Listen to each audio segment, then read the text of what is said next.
I, Donald John Trump, do solemnly swear that I will. It was 1 year ago at this exact moment in Washington, D.C., that the United States of America began inaugurating its 45th president, Donald J. Trump.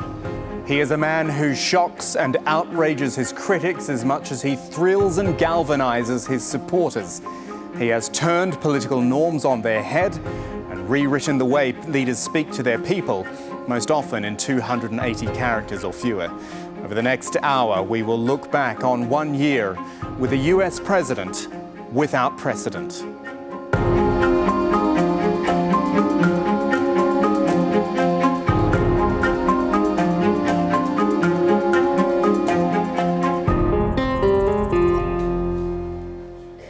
Wherever you're watching around the world, welcome. I'm Kamal Santamaria.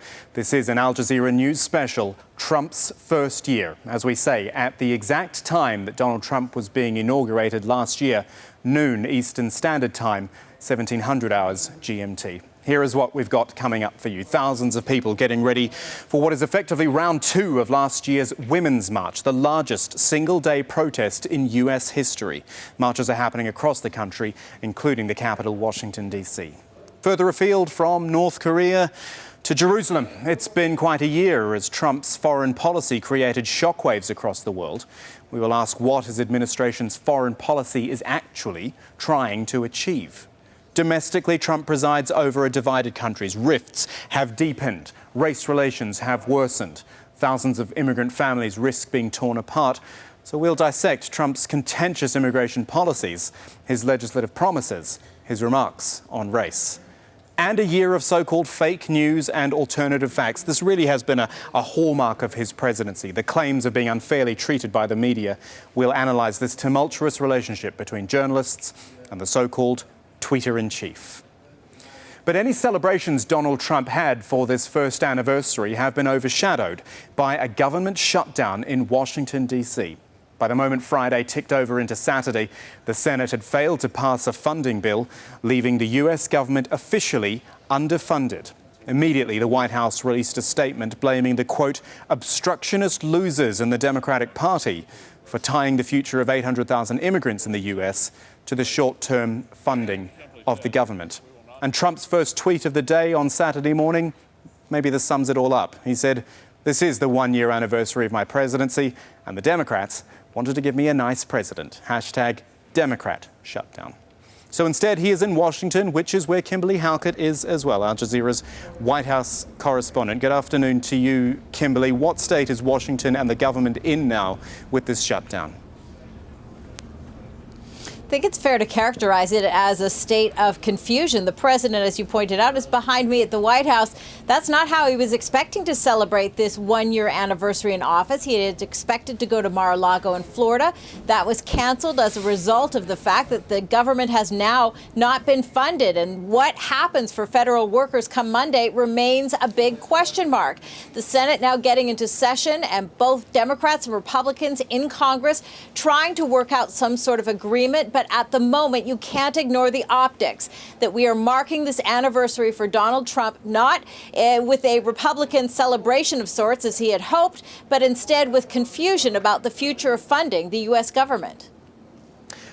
Kimberly, just so you know, we are looking at some pictures on screen right now of the Senate. I guess this means that things are happening again, and there will be efforts to try to get the government open again.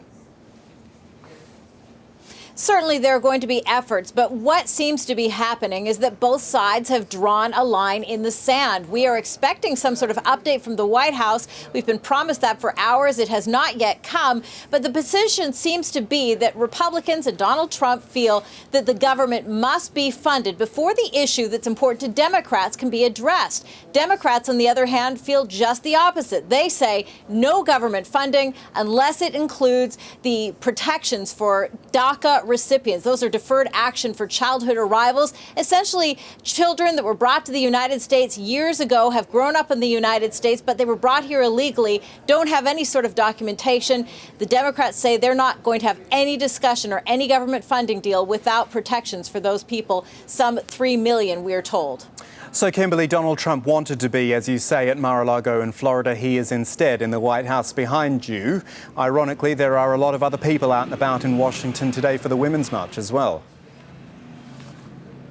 That's right. I think it would be fair to say that Donald Trump was probably hoping to avoid these marchers that will be protesting en masse in full view of the White House on the National Mall. This is certainly something that we saw 1 year ago. It was, as you pointed out, the largest protest by U.S. standards. And it's not just happening here in Washington. It's happening in cities all across the United States and around the world, getting set to take part now. This has become a bit of a movement, if you will, given the fact that not only have we seen this pushback, one arm of the resistance to Donald Trump, but also, too, has evolved into the hashtag #MeToo movement, where there are many that are putting on social media their concerns about the abuse of power, particularly with respect to women. Kimberly, a final question for you, and this is in your capacity as White House correspondent. You've held that position for a year now at Al Jazeera. How's it been? What's it been like reporting on this White House, being in that press pool, in that press room? Take us inside there. It's been a test of my skills as a reporter after being here almost 20 years covering U.S. politics, I'll be honest, and it's also been emotional. I remember a year ago covering the inauguration. It started out with me being punched in the stomach by a protester who was trying to prevent people from attending the inauguration.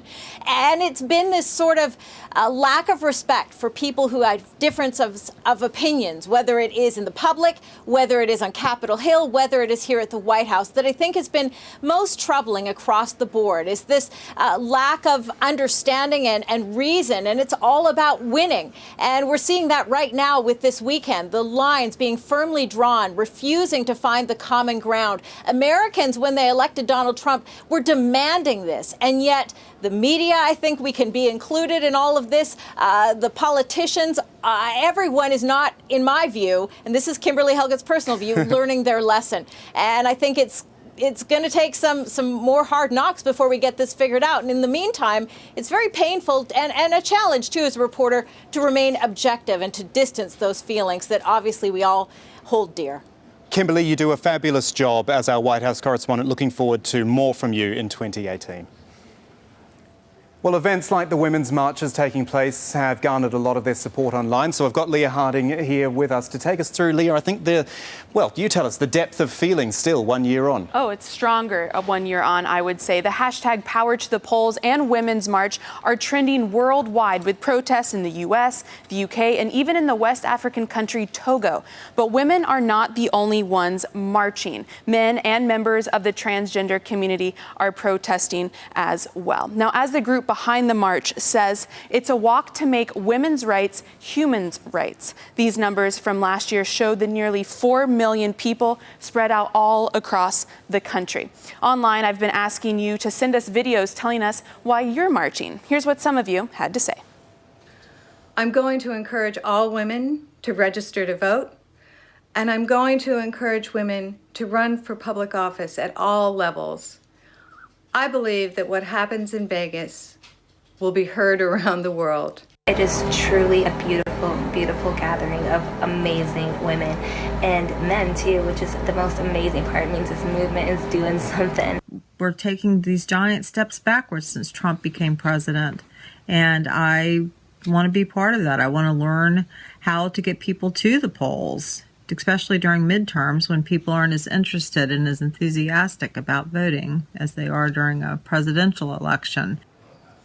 Women's issues have been the inspiration behind several protests this year, on the streets and online, like the hashtag #MeToo, with women coming out and saying that they too were the victims of sexual assault. And the hashtag Time's Up. It's an online campaign to support victims of sexual assault and assault by paying their legal fees. It's already raised more than $16 million.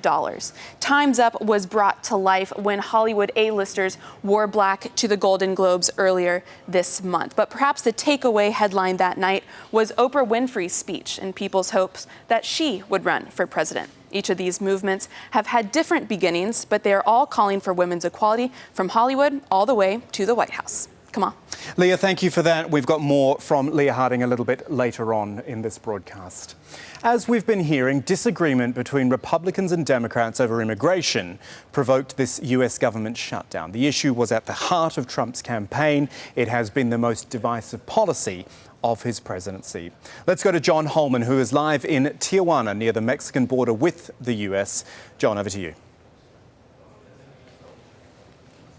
Yeah, as you say, that I'm on the border with the United States in Tijuana, and you can see behind me the prototypes for the border wall. Now, that's been held up at the moment, but in the earlier months of the Trump administration, there was a lot of talk from officials about the Trump effect, and they said that the president's rhetoric on migration, together with plans for the wall and also for more border agents, were really reducing the number of migrants that were making the trip to the United States. And there was actually a record low for about 17 years in it. Now, that Trump effect seems to have been wearing off. The number of migrants that are heading north is again going up. And that could be because the plan for the border wall has been held up. As I say, you can just see the prototypes, that's all there is so far. But it's also really a testament from the people we've been talking to that are trying to make that crossing about the fact that they've got a little choice. They're coming from countries where there's a lot of violence, there's a lot of economic necessity. So they say that they really have to flee that and head north. Now, inside of the country, President Trump's had a lot more success in enacting some tough migration policies, as you'll see in our report. Are you ready? It was always going to be an ambitious promise. We will build a great wall along the southern border. And on the first anniversary of Donald Trump's presidency, so far this is all there is, prototypes on the Mexico-US border. But while his signature pledge has been held up, the president's other migration promises are bearing fruit, like a ban on travellers from several Muslim-majority countries, and the revoking of temporary emergency visas for hundreds of thousands of Haitians, Nicaraguans and Salvadorans that had been continually renewed under previous administrations. For his supporters, it's all about protecting US jobs and security. I love him. I think he's doing the right thing. So we have Americans on welfare because we have illegals here taking their jobs. We have lower wages because we have illegals working their jobs.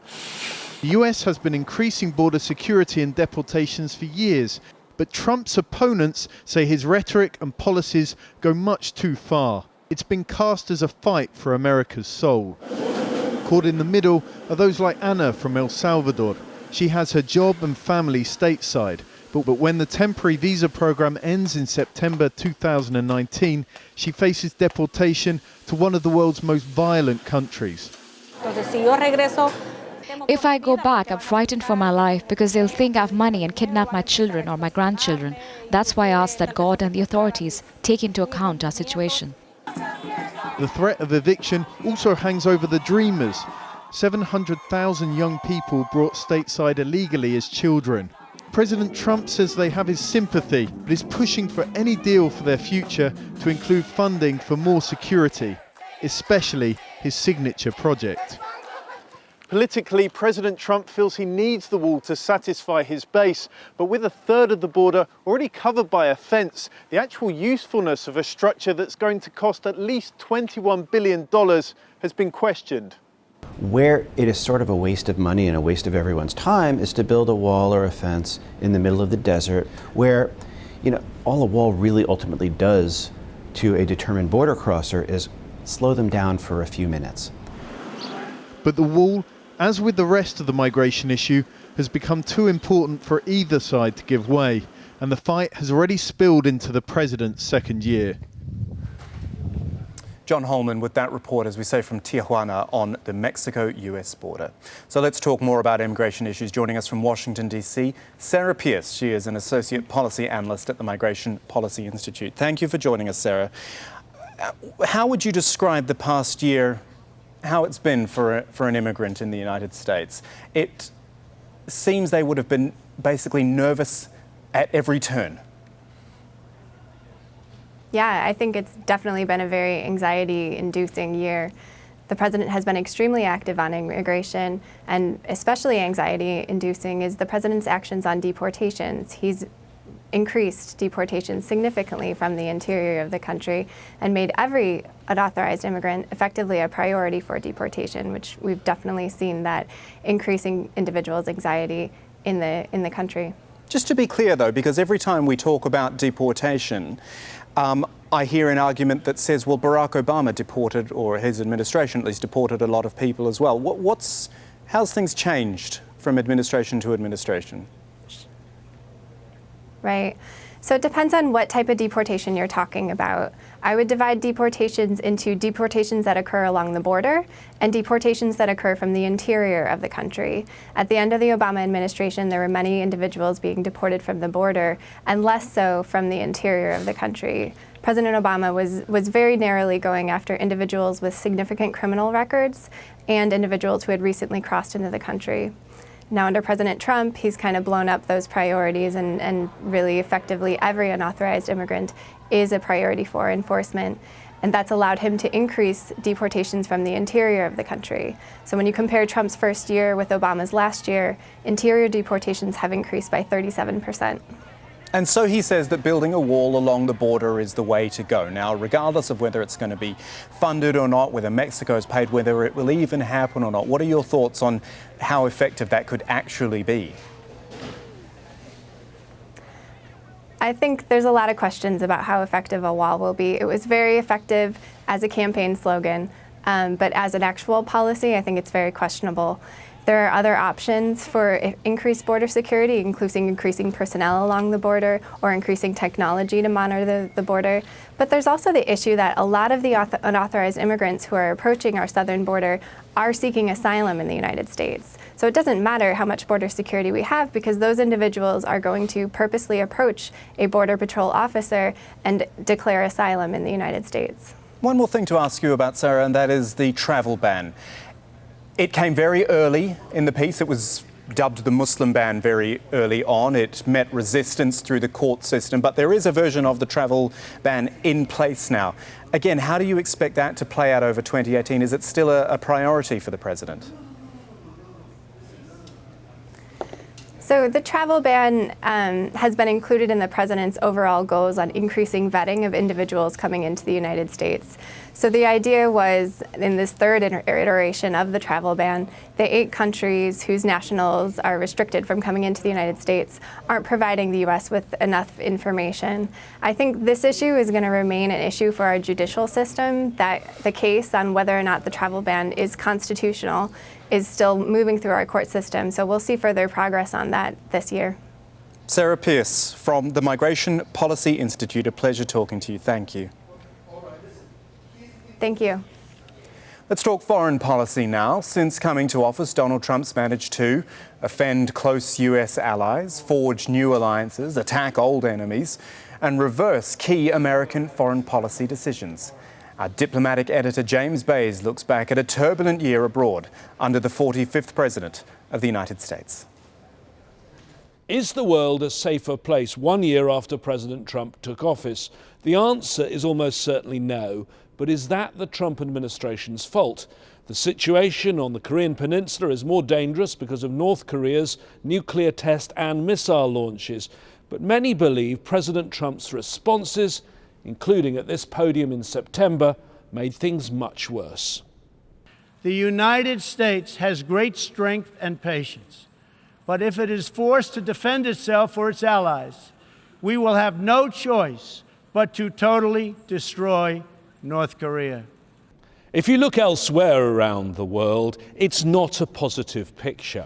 The one success for the administration was dislodging ISIL from the territory it held in Syria and Iraq.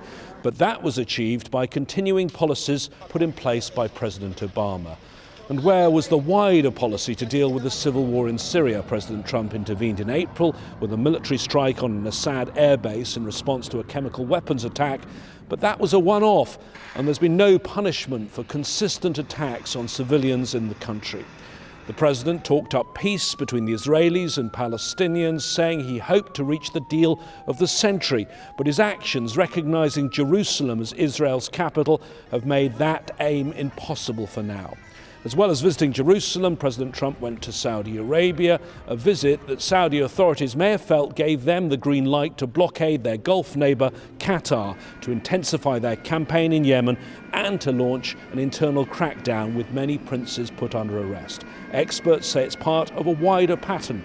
Countries no longer fear US condemnation on human rights in the way they used to. Trump is not a leader on human rights. He has talked about pulling out of the UN Human Rights Council, and although he talks a lot about abuses in Venezuela and Syria, and sometimes empathizes with suffering children in the Middle East, there's no substance there. The United Nations itself has felt the effects of a Trump presidency. The US pulled out of the cultural and educational agency UNESCO. It pulled funding from the UN Population Fund, which promotes family planning. The administration forced the overall UN peacekeeping budget to be cut. And in the last few days, it withheld funding for UNRWA, the UN agency that helps Palestinians. Let's talk more about this with Marwan Bishara, Al Jazeera's senior political analyst, joining us from London. Marwan, when I say to you the words Trump, first year, foreign policy, what is your immediate reaction? What is that first thought that comes to you? Lucky, mostly. He didn't have a 9/11 in his first year. He didn't have a global and American financial crisis in his first year. He didn't have the collapse of the Soviet Union in his first year like his three predecessors. So in a sense, he was lucky. He learned on the job as much as he could learn. But the other word that comes to mind is inexperienced. It's rare in American history that there's a man so inexperienced in questions of government and foreign policy. Although he traveled around in his personal private jet, but certainly it's rare to see in history someone so ignorant of international affairs. And the third word that comes to mind is both megalomaniac and lazy, meaning on the one hand he thinks he knows everything. As he puts it, he knew more than the generals and proved to be completely ignorant. But yet he's lazy, it seems, to learn and read about questions on foreign policy, depending mostly on what he considers to be his personal charm in dealing with foreign leaders. You listed the things there that he didn't have to deal with in year one. Arguably, the things he did have to deal with were the ones that he created, the issues to do with, well, let's start with Jerusalem for a start. Well, yes. I mean, on question of Jerusalem, you have to understand that, he once again, while he spoke about drying the swamp, I don't know in the recent memory of a president who was more responsive to Washington, D.C. or Beltway lobbies than this president. And in the sense of foreign policy in Jerusalem, he certainly listened to and abided by the Israel lobby and the evangelical lobby on the question of Jerusalem.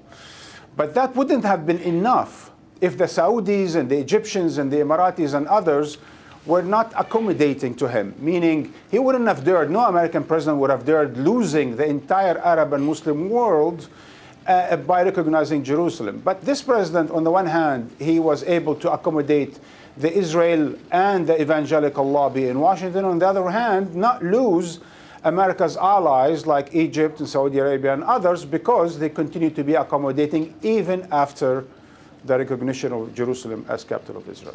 Let's talk about North Korea now, Marwan. It is the one which grabs the most attention, especially when he says something like we would have no choice but to totally destroy North Korea. How much of this do you think is rhetoric, him trying to match Kim Jong-un? How serious do you see the North Korea issue in 2018? By the way, just as a point of clarification, a lot of questions that any president in his first year faces are also a result of previous presidents, because there's a president and then there's America and its history. So on the nuclear question, his predecessors failed in curbing North Korea's nuclear development, and they succeeded in curbing Iran's nuclear program. But President Trump, while in terms of language and in terms of tweets, was quite diabolic and quite, sensationalist about Rocket Man and about the Ayatollahs in Iran and so on and so forth. But in concrete terms, he totally and utterly failed to do anything about either, about the nuclear deal with Iran and about North Korea developing both its nuclear program, nuclear weapons, as well as the missiles to carry them. So yes, we've heard a lot of steam, or we've seen a lot of steam coming out of the president's mouth, but nothing really in terms of actionable results. Marwan, we're talking a lot about the president, about Donald Trump and his foreign policy. The fact is, he does have a Secretary of State, Rex Tillerson, and this is supposed to be his department. Is the State Department even relevant anymore when we're talking about foreign policy, American foreign policy, and Donald Trump? Well, to be a bit more specific, Kamal, in fact, foreign policy has been, over the last 4 or 5 decades, exported or expropriated, if you will, away from the State Department and into the White House National Security Council. And at the White House National Security Council, there is the Defense Department, the Treasury, as well as the State Departments and others under the National Security Advisor. Interestingly, I think American policy became more of a question of strategy and White House diplomacy, with the Secretary of State really being more protocol and the civilian face of the American government. The other quite remarkable thing that happened in terms of strategy, foreign policy, and diplomacy is that the 3 men in charge of American strategy at the National Security Council are generals. So we have McMaster, we have Kelly at Homeland Security, and we have Mattis at Defense, along with Rex Tillerson. And the 3 generals are the ones that are making policy along with Rex Tillerson. Once again, we have a very inexperienced president who couldn't even tell whether what they're giving him to sign or what they're giving him to say, as in his speech on American strategy, moving forward. They are the one who's making it. I, for one, and I think most Americans, would have rather had civilians in charge of American foreign policy rather than just generals. But no Republicans trusted Trump, hence Trump trusted no Republicans really from the establishment to be in charge of foreign policy. Foreign policy analysis with Marwan Bishara, our senior political analyst. Marwan, always a pleasure. Thank you. It is 1 year of President Donald Trump, and there's plenty more to come on this Al Jazeera News special, including this. I'm Alan Fisher in Pennsylvania, a state that was won by Donald Trump in the presidential election, in a place where the 2 biggest cities voted for Hillary Clinton. We'll be taking a look at the deep divisions that still exist in America 1 year after Donald Trump became president. And we'll ask why Donald Trump doesn't trust the media and has instead relied on Twitter to get his message across. We're back in a moment.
You're with Al Jazeera on the 1 year anniversary of Donald Trump's inauguration. I'm Kamal Santamaria. A divided country, with the American public splitting the popular vote 48% to 46% between Hillary Clinton and Donald Trump. Yes, of course it's divided. But Donald Trump's first year in the White House seems to have only accentuated that divide. Rarely in recent years has the US appeared quite so polarised. Our correspondent Alan Fisher travelled to a state Trump unexpectedly won in 2016, Pennsylvania, to see how deep the divide truly runs. America's political waters have not run smoothly over the past 12 months. The separation, the divisions are often very obvious. Some find it hard to declare their support for the president or even wear a badge with his name. I will wear it to events, Republican events, but to wear it out, people sometimes treat you a little different. We've spoken with Marianne Stearns a few times over the past year, an early Trump supporter. She still believes he's doing a great job. All he did was campaigned.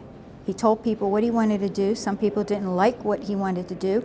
And, everyone expected that Hillary was going to win.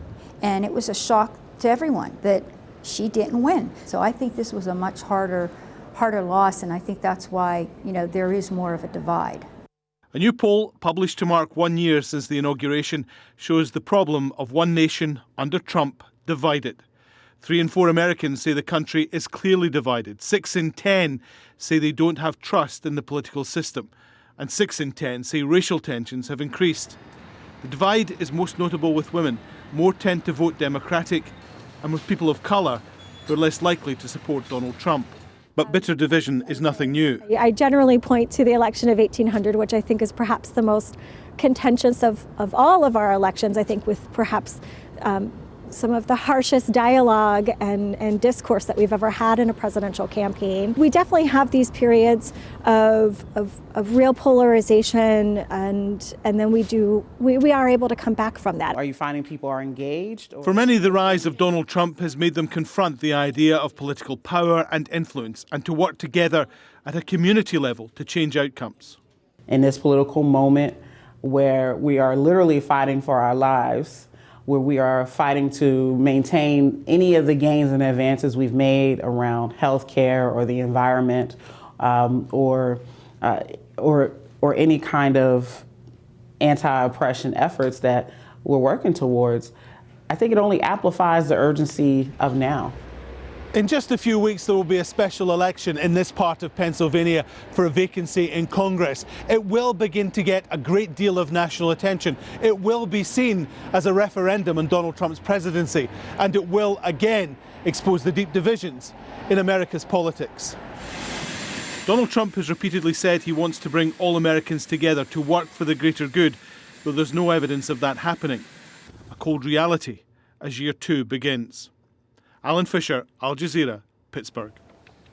So let's have a discussion about this. Joining me from Washington, D.C., we have Stephen Rogers and Chris Slew. Stephen is a member of the Donald J. Trump for President Advisory Board. He is also a former advisor to the Trump presidential campaign, while Chris served in many roles for President Obama, including White House Cabinet and Deputy Secretary of Labor. He is currently a senior fellow at the University of Virginia Miller Center. Gentlemen, thank you for joining us on this 1 year anniversary. Stephen, if I can start with you. How do you feel divisions in America look now as compared to November the 9th, 2016, when Donald Trump was elected? And as I said, there was that 48-46% split. Well, maybe we should get you some facts. Number one is the division is not as bad, as the mainstream media is leading people to believe. Look, we're always talking about polls. That is the mainstream media. They are going down the same road that they did during the election of Trump versus Clinton. I'm out there on the streets. I'm out there with teams talking to people, and I could tell you the difference between what we're seeing and what mainstream media is reporting is the pulse of the American people, and it's beating towards bringing this country together under President Donald J. Trump. So the polls, they were wrong before, they're wrong now. Okay, so I'm not going to talk about polls or numbers or what any media, mainstream or otherwise, says. What about Charlottesville? What about events like that which have shown these, and I'll use the word again, divisions within society here? The Women's March again, which we're going to see happening today. It looks more prominent at the very least. Look, we've had a history of people protesting, and they have a right to, and we encourage that. That's under the First Amendment. But when we get back to Charlottesville, total misinterpretation of what he meant. The fact of the matter is, when he said there are some good people there, he was talking to residents. I know people there. They agreed with him. The people who live there were the good people he was talking about, not the protesters, whether they're left or the right. But I know you don't want to talk about mainstream media, but you go back to reporting facts. I'm on Al Jazeera. I got to commend you. All I'm hearing is good journalism. You're not trying to push people to believe in this or believe in that. And that's where the mainstream media is failing in this country. So what my point is this.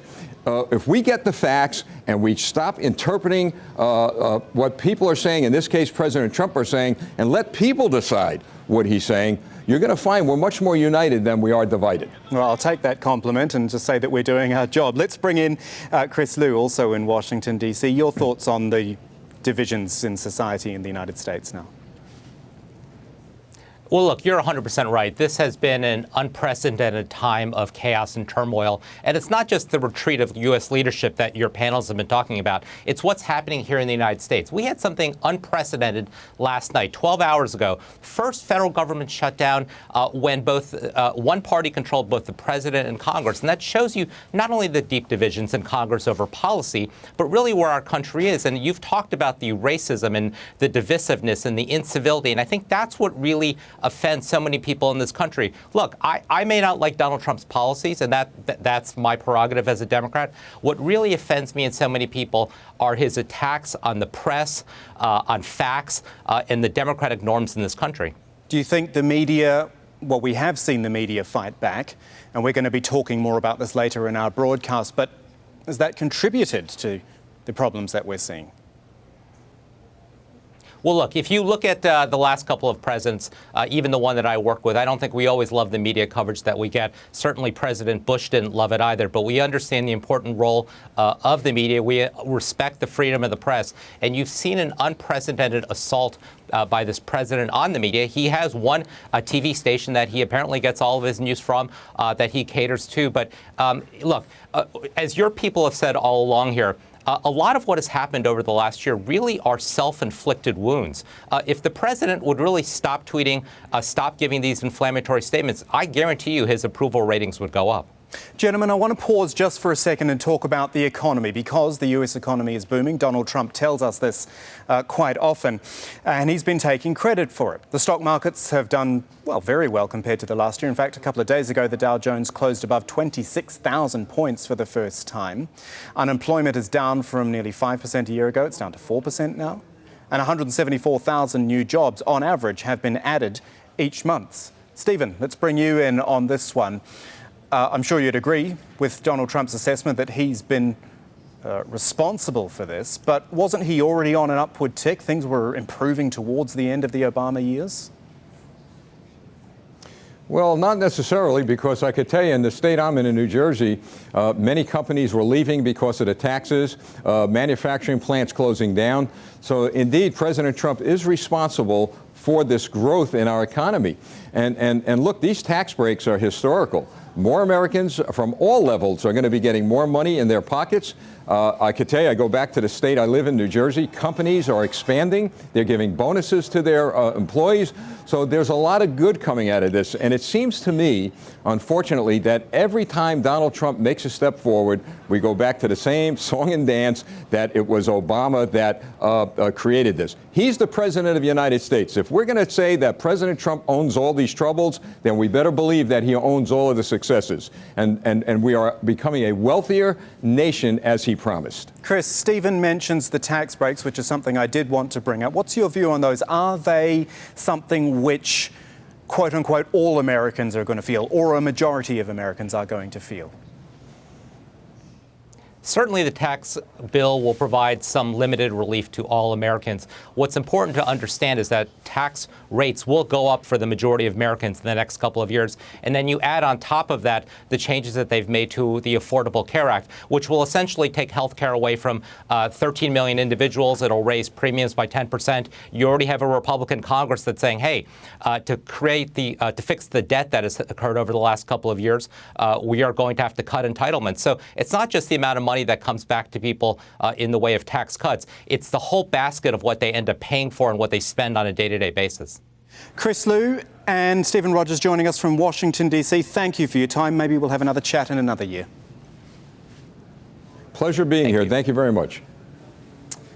Now, Donald Trump says he has signed more laws than any other president in modern American history. That is contestable, shall we say. In fact, if you compare his first year with the last 6 US presidents, as we've done here, you'll see he's only passed 96 bills into law, the fewest by any president, not just of these 6, but actually since Dwight Eisenhower.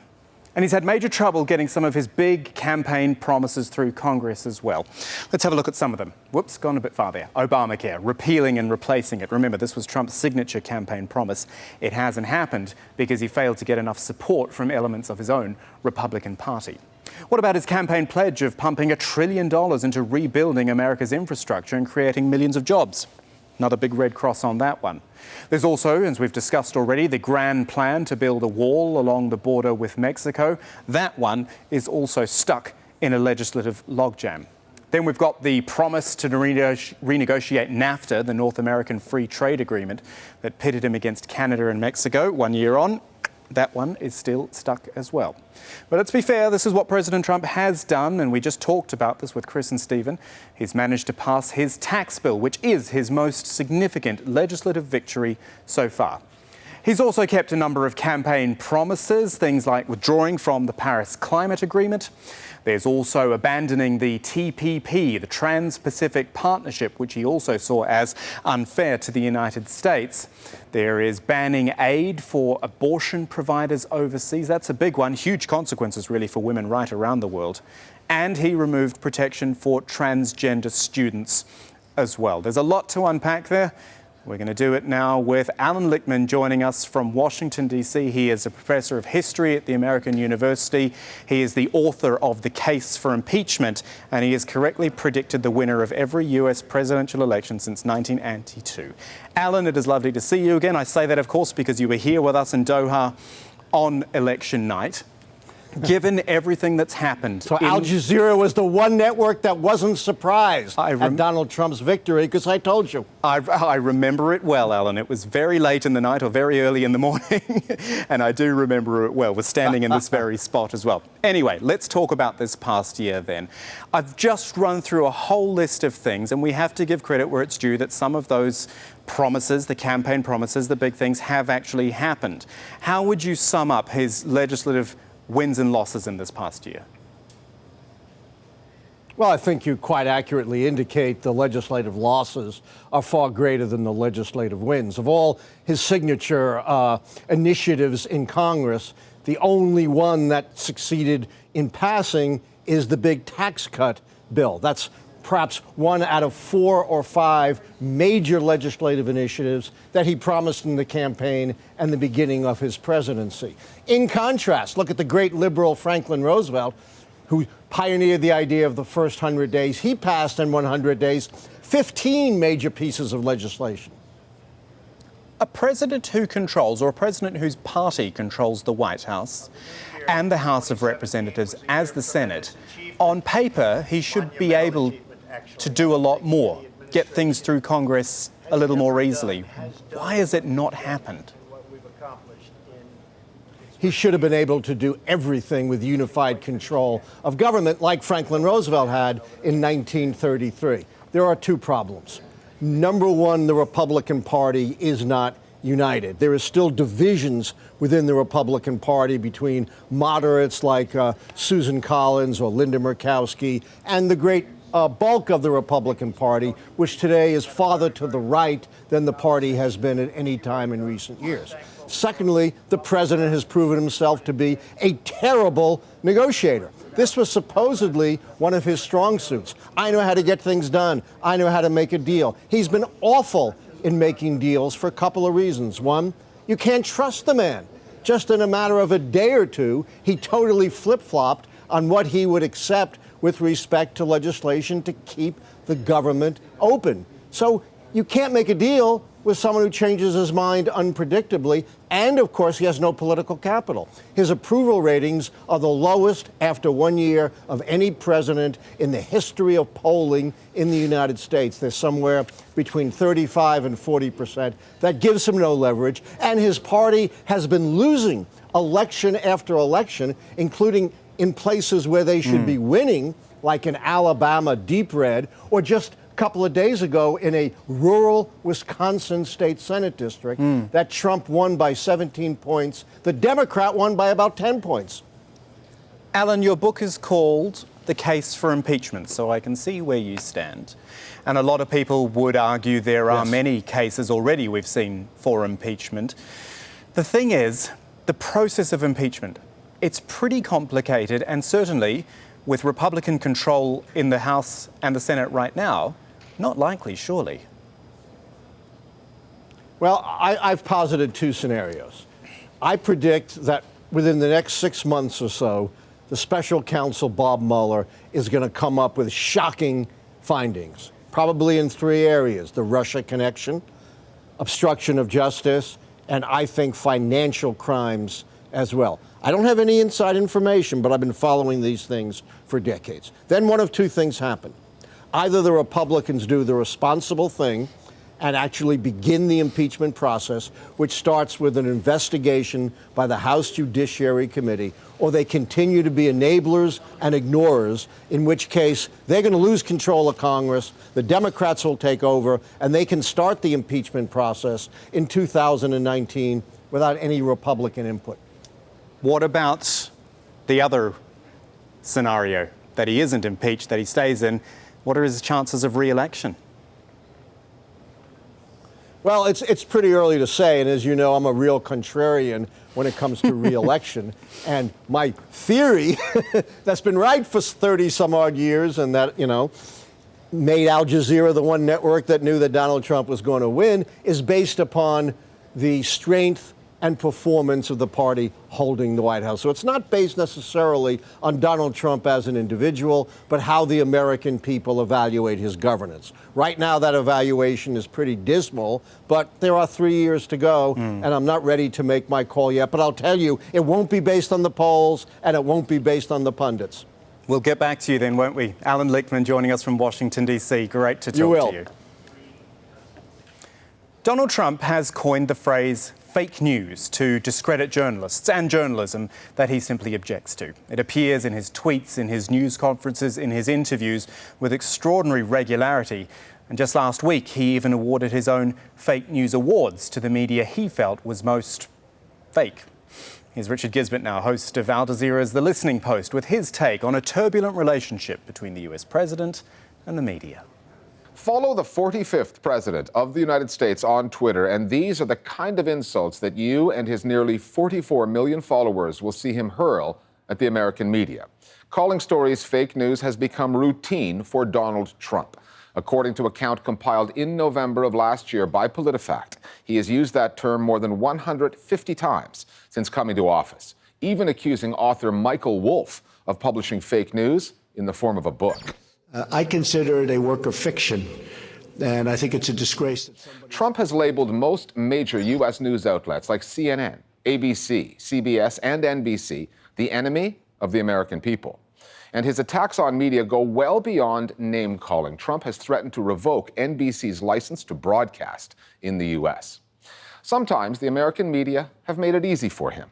The chief investigative correspondent at ABC News, Brian Ross, was recently suspended after incorrectly reporting on allegations of collusion with Russia. And CNN also failed to fact-check one of its stories on Donald Trump Jr. Such mistakes just add fuel to the president's fire and fury. Did you see all the corrections the media's been making? But what effect has Donald Trump's war on the media had on the American news consumer? Well, the Poynter Institute, a journalism school in Florida, conducted extensive research into that very question, and the results will not have pleased the president. While more than 2 out of 3 Americans, 69%, say the media do tend to favor one side, the exact same percentage, 69%, also said news organizations keep political leaders from doing things that shouldn't be done. Moreover, says Poynter, since Donald Trump took office, Americans' overall trust and confidence in the news media has actually increased. to the highest level measured since 9/11, more than 15 years ago.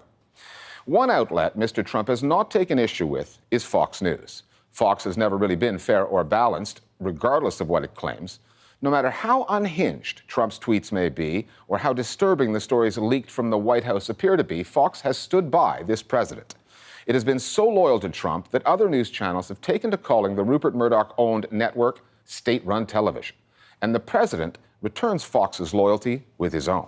White House sources say he watches the channel assiduously, often tweeting his approval of Fox's output within minutes of that material going on the air. Here's what the other networks, CNN and MSNBC included, tend to leave out of their reporting on Donald Trump and the U.S. media, the context from the early days of the election campaign. All of the networks, not just Fox, were addicted to Trump, giving him acres of airtime because he was a soundbite factory. And more importantly, he was a ratings machine, a revenue generator. I humbly and gratefully accept your nomination. Trump was happy to ride all that free coverage and has since grown allergic to the scrutiny that followed. He is not the first American president to take issue with the coverage of his administration. At 1600 Pennsylvania Avenue, manipulating the media is part of the job. It comes with the territory. But no one has done it quite like this before, because it's not just the facts that Donald Trump is calling into question. It's the institution, journalism itself. But as that study by the Poynter Institute showed, underlined by the record-breaking increases in subscriptions that news outlets like the New York Times say they're getting, it may turn out that this president is exactly what this industry and its broken business model need. Donald Trump is out to shoot the messengers. In fact, and according to the numbers, he may be saving them. Wouldn't that be ironic? Richard Gisbert there from the Listening Post, and Leah Harding with me here once again to look in depth at Donald Trump on Twitter, because there is no doubt he uses it effectively. We sit here pretty much every afternoon wondering, we do. When's he going to wake up? What's he going to say next? And then he wakes up and we follow that story. That's kind of how it's been working for us this last year. And as journalists, one of the best ways to make sure we don't miss anything Donald Trump says is to do exactly that, to keep a close eye on his Twitter account. The so-called tweeter-in-chief has tweeted more than 2,500 times since taking office. Mostly, though, he's been doing it from his iPhone. His top 10 tweets sparked conversations all over the world. His number one tweet is about one of his number one foes, CNN. In a video he tweeted, it shows him taking down the network wrestling style. There you have it there. He posted this video in July, and it has more retweets than any other post from the POTUS. Many of his other top tweets include foreign policy, like this one about North Korea. It's his second most popular tweet. In it, he says, "Why would Kim Jong-un insult me by calling me old when I would never call him short and fat?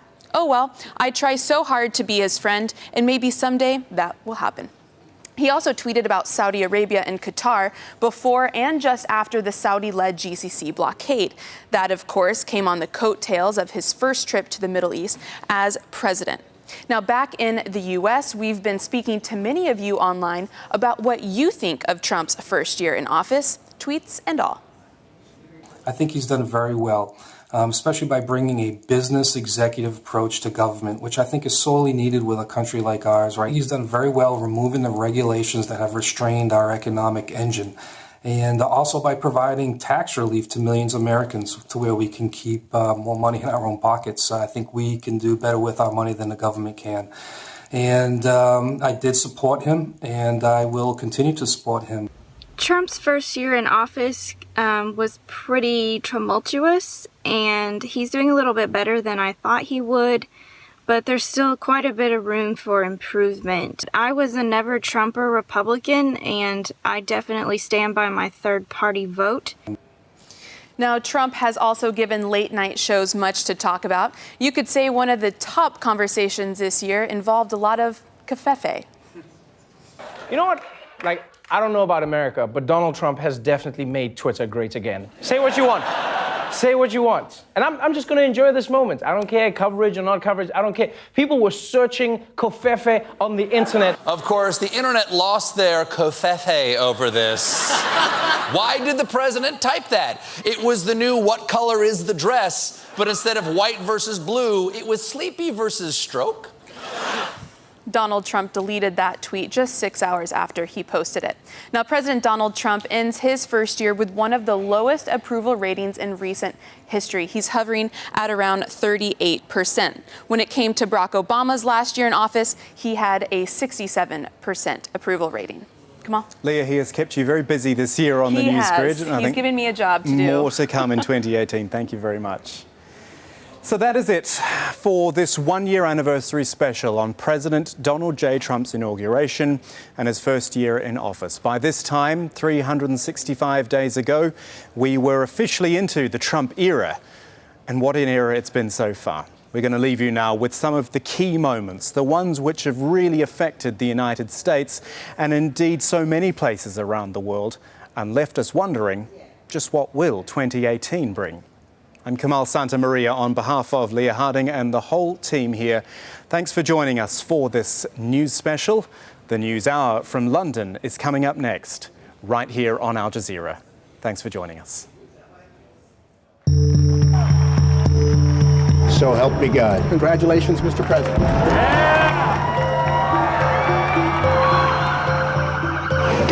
From this day forward, it's going to be only America first. America first. Donald Trump, go away! Racist, sexist, anti-gay! Protection of the nation from foreign terrorist entry into the United States. It's big stuff. Let them in! Let them in! Let them in! No bans! No walls! Sanctuary for all! That the FBI, as part of our counterintelligence mission, is investigating the Russian government's efforts to interfere in the 2016 presidential election.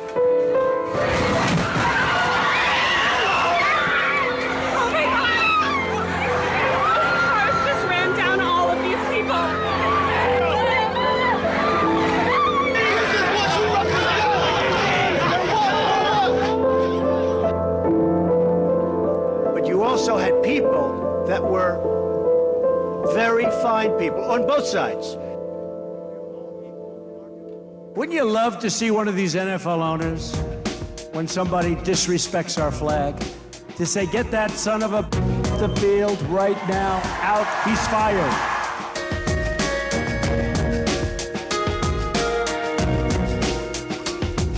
The United States will withdraw from the Paris Climate Accord.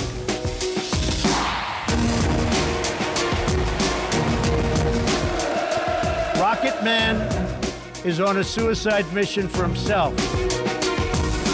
They will be met with fire and fury like the world has never seen. I have determined that it is time to officially recognize Jerusalem as the capital of Israel. The U.S. president has denied using the word shithole to describe Haiti, El Salvador, and countries in Africa. He said these hate-filled things, and he said them repeatedly. Mr. President, are you a racist? No, I'm not a racist. I am the least